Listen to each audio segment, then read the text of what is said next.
Hi అండి, నేను doctor Uma, Haripriya dental clinic, ఏస్టావ్ నగర్. ఇవాళ డెంటల్ ఎడ్యుకేషన్ సిరీస్లో ఎడ్యుకేషన్ సిరీస్ కన్నా అవేర్నెస్ సిరీస్ అనుకుందాం. సో దాంట్లో పంటి ట్రీట్మెంట్కి సంబంధించిన కామన్ అపోహలు ఏంటో చెప్తాను. సో దాంట్లో ఫస్ట్ అండ్ మేజర్ ఇంపార్టెంట్ ఏంటంటే, చాలామంది బ్రషింగ్ కానీ బాగా చేస్తే పళ్ళు తెల్లగా అవుతాయి అనేది.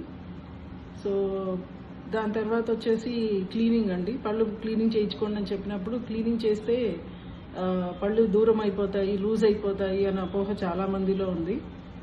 అండ్ దాని తర్వాత జ్ఞానదంతం తీయాలి అని చెప్పినప్పుడు చాలామంది జ్ఞానదంతం తీసేస్తే జ్ఞానం పోతుంది, విజ్డమ్ పోతుంది అని చాలామంది అనుకుంటారు.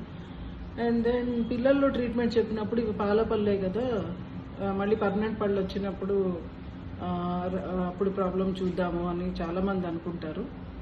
అండ్ చిగుళ్ళల్లోంచి రక్తం రావటం గురించి కానీ, అది నొప్పి లేదు కదా అని చెప్పి అది కూడా నెగ్లెక్ట్ చేస్తారండి చాలామంది.